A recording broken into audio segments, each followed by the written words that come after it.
Can I have a name? Okay. My name's Robin. Yeah. So Robin, I can see this beautiful Olympic torch. Would you tell me what this is? Yes. That's the original Olympic torch that was used in the torch relay for the 1964 Tokyo Olympic Games. Oh, Tokyo Olympic Games. So actually, I can see here Olympiad Tokyo 1964. Yeah, and then so this is a torch, and I can also see here on this side is a Sakazaki Tekko Kogyo Kabushiki Gaisha Tokyo Shibuya. So what do you figure? What did they do? Well, the contract for making the Olympic torches was given to a company called Nippon Company. But it seems from the inscription on the plinth that the making of the holders of the torch, which is this aluminium base, was subcontracted to another company, which was the Shikaga Company? Sakazaki Company.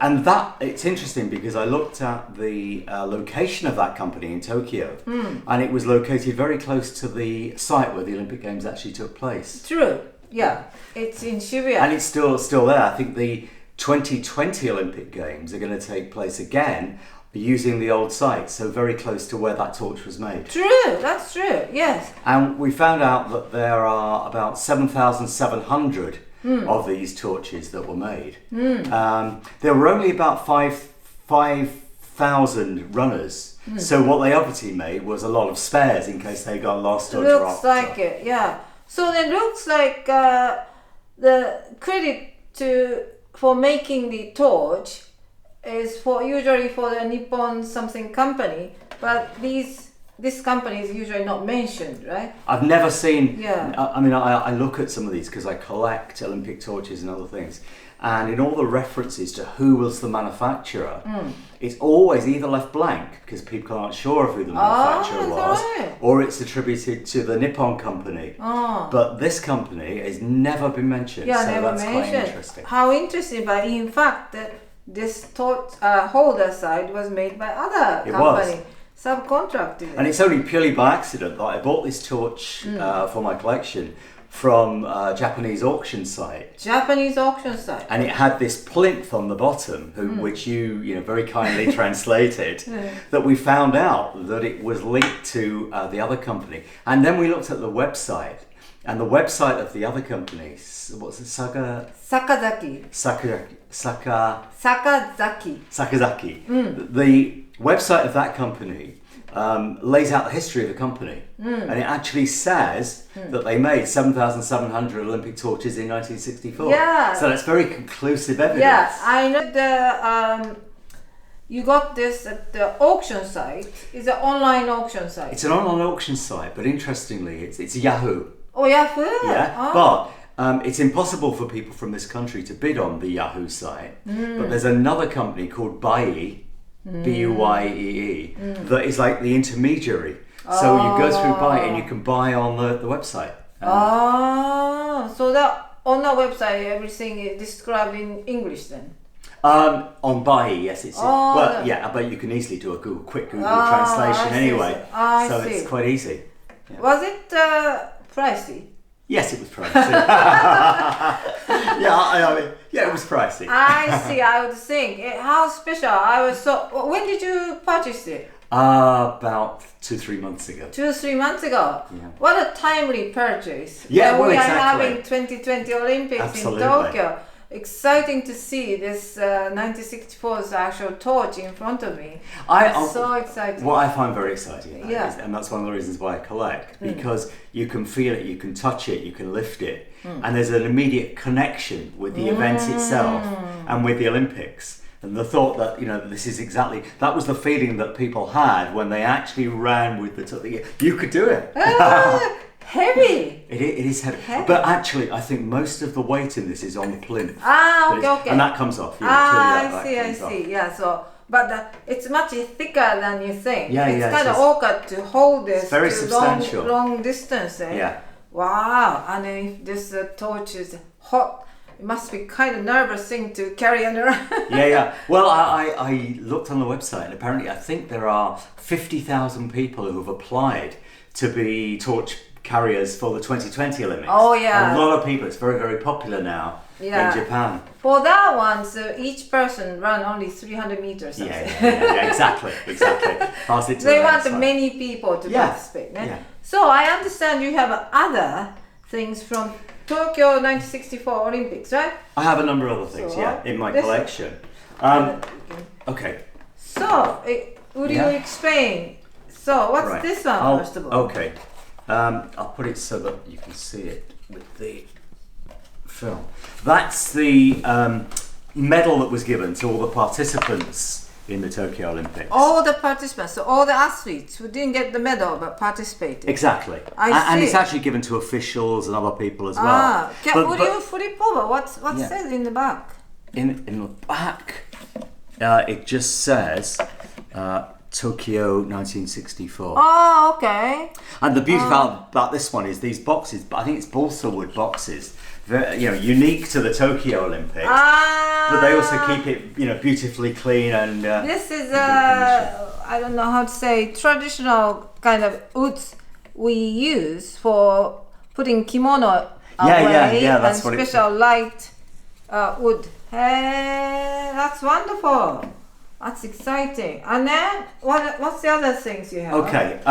Well, all of the athletes when they're there, they have the badges. Badges, and these aren't all from Tokyo 1964. But this, for example, the first one is the badges that all the British team were given by their Olympic Association. So everyone have had that. Okay. This one is the Hungarian team. People collect all of these. And this one is interesting. It's not Tokyo 1964, but it's the badge that was given to the Japanese team for the Garmisch 1936 Winter Olympics. It's very rare, that badge. Very old. And a lot of Japanese people are very interested in collecting. So each company create this and then give to their own athlete. It's not each country. Oh, okay. Yeah. So every country gives their team so that's a great badge for 1964. Oh, amazing. Some of them are very beautiful badges. I think this one for Garmisch is quite beautiful. And then what's this one? This is just a souvenir, but this is from 1964. And this is a souvenir dish that people would have bought. Oh, it's so Japanese. It is so Japanese. It's beautiful, and it's not very valuable. This, but it's, as you say, it's very beautiful. Very Japanese. I think they did a very good job to sort of symbolize Japan with this. Okay. And then these are very interesting because as well as the badges that are given by each team, the Olympic Committee, the organising committee, give badges to people who are carrying out certain functions. So this is a badge which is the attaché badge, and that is just someone that you will work with the organising committee and help them and guided guests. But they're very finely produced and quite beautiful badges. So they put this on their chest or exactly, something. And that's from Tokyo. So if you ever see any photos of the Olympics, very often you'll see people with these badges on their chest. Exactly. And this one is a rarer badge of the same sort. And this one is the president of one of the National Olympic Committees. President? The president, NOC president. Who he was. Well, we could find out because we can find out, but I didn't know. I bought this badge. Again, it's on the internet, and it came from Mexico. Mexico. So I'm assuming that it'll be the person who was the president of the National Olympic Committee for Mexico at that time. So we could see it's a beautiful Japanese badge. It's from Tokyo 1964, but it's was awarded to the president of the Mexican Olympic Association. Can I? Yeah, please do. Is there anything in the back? Oh, it does say Olympic Tokyo Taikai in Japanese. Olympic Tokyo Taikai in Japanese. So it's relatively simple, just kind of badge. It's beautiful with the Olympic color. Very rare like that. Quite heavy. Yes, it is, isn't it? so interesting. Thank you so much. Wow. My pleasure. How long you been doing this collection? Well, actually, mainly since the Olympics were in England in 2012, in London. But the original interest came from my father, because my father was a volunteer at the 1948 Olympic Games. In London. In London? In London. London. I see. And my father, when he was born in Russia, and he spoke Russian fluently, so he worked as a translator at the 1948 Olympic Games. And that, as a family, we talked about the Olympics and we were always interested in it. So I've always been interested in the Olympic Games. So 2012 London Olympics, you must have been really happy. I went to. You went to see. There was one afternoon, one evening, when the Great Britain team won 4 gold medals. It's called the Golden Saturday. That was just purely by chance. I was there. Oh, so it was fantastic. So lucky. It's very good. But I'm sure a lot of people in Tokyo will really enjoy the games when they're there next year. I hope so too. But what a timely purchase. It's really exciting to see this at this point. Yeah, it's wonderful. Well, thank you so much for showing Pleasure this talking today. to you. Thank you.